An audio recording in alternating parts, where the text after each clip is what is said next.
It's a new month. That means it's time to make the next few pages my February section in my bullet journal. I have a video going over my bullet journal process and the start of this journal, so I'll link that one down below if you want to check it out. I have my pencil, fine liners, watercolor brush pens, highlighters, a ruler, etc. And I'm ready to create. So the first part I'm working on is the cover page for the month. In my previous video, I talked about how cover pages aren't necessary, and I still stand by that. But I like the feeling of organization and the freedom a cover page gives me in terms of creativity. I don't have to be mindful of leaving enough space for something to write it in later, or count out squares and make sure shapes are even. I can just treat this like a sketchbook page. For this one though, I'm only doing one page because there's this design that I saw on Pinterest that I really wanted to try on my own, but it was only for a single page. I didn't necessarily want to make it large enough to take up both pages either because I don't like drawing on the centerfold, it's just annoying. So yeah, for now the other side of the spread is empty, but I'll probably doodle on it at some point when I have downtime. Downtime. In quarantine. Never heard of such a thing. Anyway, the idea is to only line the design inside the heart shape and have the rest of it unlined and fill only the outside of the lines with color, while the designs that are lined inside are left uncolored. It sounds confusing, but I promise it'll make sense in the end. The version I saw on Pinterest had a bunch of flowers, and I decided I want to try a few on my own. So some elements like the leaves stayed the same, but I googled some other flowers and added those in as well. If I had to remember which ones they were, I think I looked up calla lilies and cherry blossoms, though I'm sure there are others. I know a lot of flower names, but I have a hard time matching them to what they look like. There also wasn't really any significance to any of the flowers I picked. I just thought they were A, pretty, and B, easy to draw. When I finished inking the leaves and flowers and such, I took a pink watercolor brush pen and filled in the heart shape all around the inking that I had done, which was pretty difficult, honestly, and I probably rushed a bit because there were quite a few mistakes where I color inside the lines. Although I'm not really mad about that, because when I was younger I was so rigid and dead set on coloring inside the lines that I almost never colored to start with. And when I did, I was super slow about it because I was scared. So knowing I can just color outside the lines and no longer make a deal out of it makes me feel better now, letting go of that need for control that stops me from trying in the first place. I also have a white gel pen that I could use to just fix the mistakes anyway, so yeah. Here is the finished page. I think the pops of yellow that I added to the center of a few flowers in the end really helps make the page look nice, lessens the harshness of the pink. It's easier to see in person though, I promise. Now onto the month spread, and yet more flowers. My first mistake was that I didn't make my sketch lines underneath super clear, so I'm going to start by saying that, because it took a bit of fiddling around with that first flower set to get the roses to look right. And in the end, I colored them in with pink and red watercolor brush pens to make the flowers look messy on purpose, and to hide mistakes, at least just like a little bit, you know. One thing I noticed with my earlier bullet journals was that the lines I used were a bit too clean, if that makes sense. Like every line was pinned straight and had the same weight to it, so I decided that in this bullet journal I would rely a bit less on the ruler, particularly for boxes that didn't have to be super rigid. So these two boxes at the bottom were free-handed, and honestly, I prefer doing it this way as opposed to using the ruler. The ruler allows me to be more precise, true, but also more fussy about where the line goes, and I'd like to limit that feeling as much as possible. I do still use the ruler a fair amount on this page with the grid and the letter design that I did on the other side, but I think those are warranted. So in this month's spread, I make room for the same things as in the last one, those being goals, highlights, notes, and a little bit of space for the next month. All of those I put onto the right page in the form of a handwritten letter. I thought it was a cute idea because I think handwritten letters have finally become antiquated and like old enough that they're romantic again. And I've been sending more postcards and letters recently, and I just think it's fun. It's also nice to receive mail that isn't junk or bills, you know? After I finished inking everything on the page, I decided to add some washi tape to the top left to frame the month. I've said this before, but I think this might be my favorite roll of washi tape because it has a cool vintage feel to it, and the postmarks and flowers and birds on it are just cute, and it fits the theme of the page, so yeah. of course I'm going to use it. And that's the full month spread for February. I really love the theme for it and I'm excited to use it, though at the same time, I don't want to ruin it with all the other colors I use normally, so let's move on to the next one. So the next spread is just a series of trackers. Similar to the last month, I tracked my sleep, mood, and water on one side in a straightforward line graph, and on the other side was a replica of the YouTube homepage. The reason for that is so that I can doodle little caricatures of my video thumbnails as I finish and upload them. It helps to have a visual reminder of what I'm accomplishing because sometimes it's hard to see all the work I'm doing when the product or end result is essentially completely digital. It's nice to have something to show for all my work and helps me feel, like, proud, you know? As for the graph, I mean, I just like collecting and looking at data.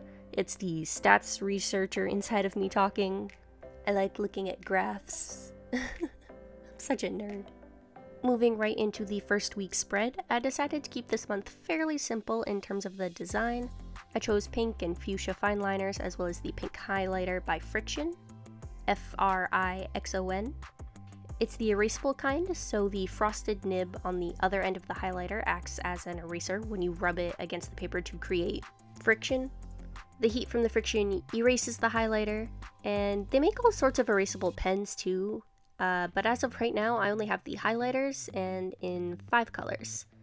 This pink, yellow, blue, purple, and teal. I really like them, though I can definitely tell when I highlight something that there's this extra film to whatever I highlighted. It's not exactly an issue for me since I'm not using them to highlight lines in a book or anything, but I still wanted to make a note of it in case that would be something that annoyed anyone if they got these. What I do instead is put the highlighter sections down first and then right over them so that the color of the pen doesn't dull from being under the highlighter film instead.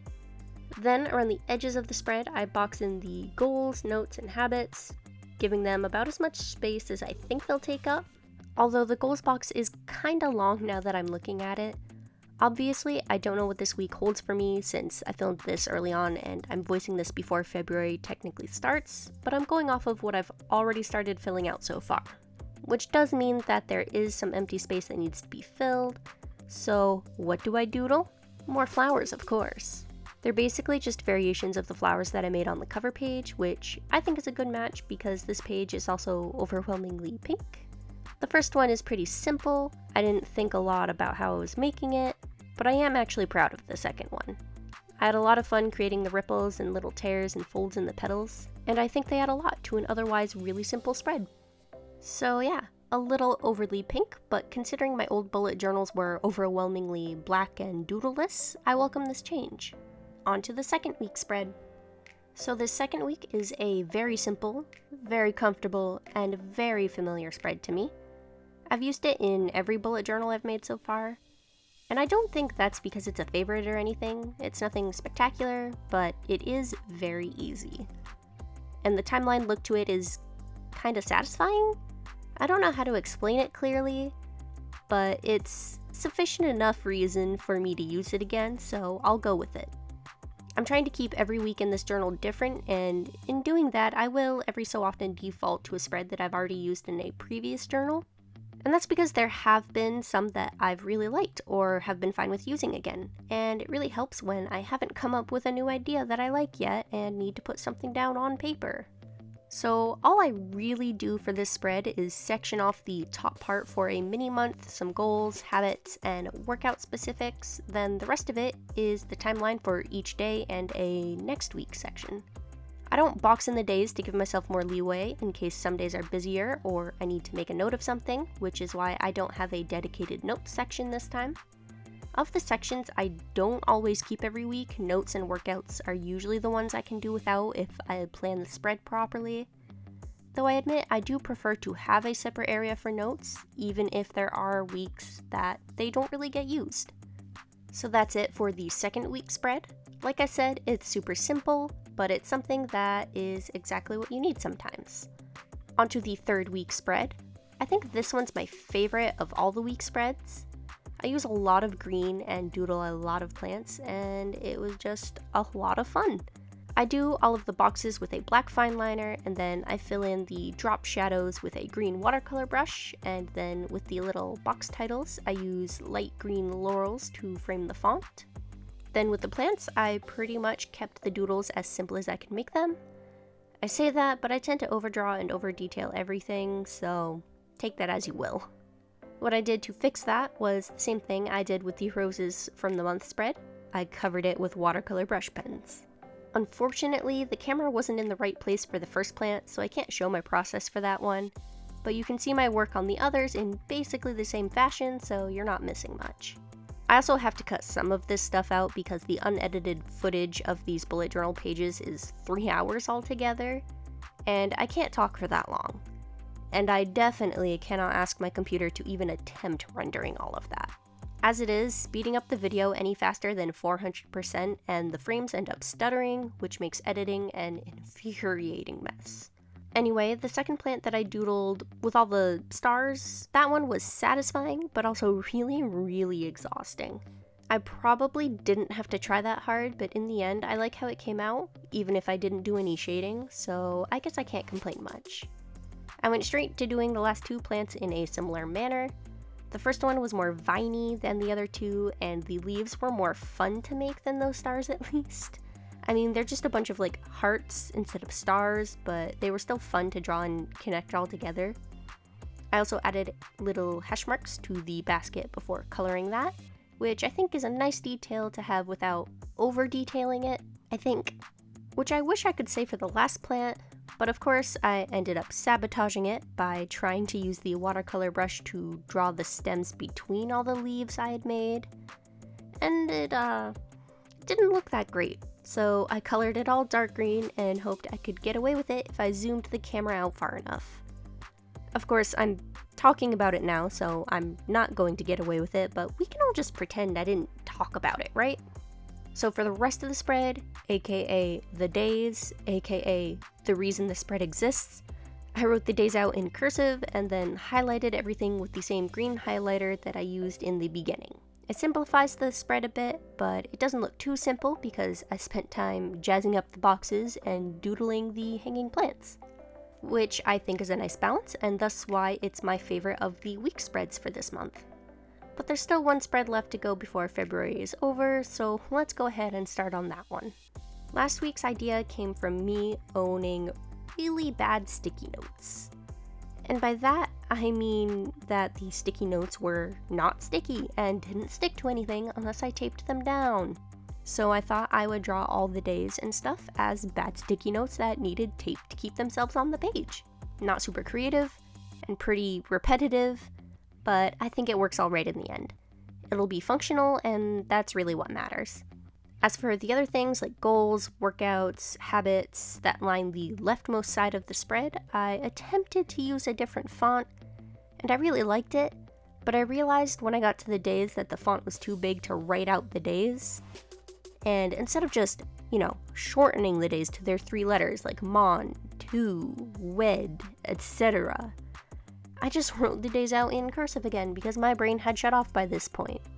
And yes, I will write in cursive when my brain shuts off because I was forced to learn cursive when I was younger, so it's almost more second nature to me than my normal handwriting. But I digress. I make it sound like I did all these spreads in one day. I didn't. I recorded 2 spreads each week so that I wouldn't get tired like that, but I think the end of the month or week was getting to me when I filmed this because I was done. I wanted this to be minimal effort, and I definitely succeeded on that front. I took a gray watercolor brush pen to color in the tape, but other than that, yeah, there really wasn't anything else. I freehanded all the boxes with a gray fine liner, thought about adding a doodle like the other weeks, and then decided otherwise and left the spread as it was. So yeah, that's the last spread of the month of February. It's nothing fantastic, but it does fit the simplistic narrative of the other spreads, and it looks like it'll be quite functional. But we'll see about that when the week comes up. So here is a visual recap of all the spreads, minus the blank page opposite the cover page, because I haven't doodled on that yet. The month spread is really colorful and thematic, and I love how the washi tape complements whatever it was I was going for. I don't really know. I just like the cute romantic feel. The tracker pages are self-explanatory and straightforward. I did pick 3 different colors for my trackers, and I'll pick different ones every month, but otherwise, this spread isn't going to change. The first week spread is nice and flowery, short and sweet, and to the point, and the doodles were a nice touch to fill in the empty space, so good decision on my part. The second week spread was a safe one. Not a lot of thought really went into it, but I do enjoy how it looks, having used it before in earlier journals. The third week spread, like I said earlier, is my favorite of the week spreads. The doodles are a bit more detailed to balance out the simple look to the layout of the days and the other boxes, and the greens are just really fun to use. As for the last week spread, I think I've said about as much as I can. It looks fine, and it'll work fine. It's not the most Instagram worthy, but it'll do its job, and that's all I can ask for. Then the bare bones preview of March's cover page. And because I can't end a video without something going wrong, I started pulling my ribbon bookmark into place when I realized that it had somehow gotten black ink onto it. I think it's from when I accidentally spilled the bottle of dip pen ink, but it's been a few hours and the ink still hasn't completely dried, so yeah, that's nice. Anyway, that's all I have completed in my journal for the month of February. If you enjoyed the video, consider leaving a like or commenting down below if you had a favorite spread or supply or idea that I used. I upload new videos every Tuesday and Friday, so subscribe if you haven't already, and you can see my content when it comes out. I hope you have a good day, and I'll see you in the next one. Bye bye!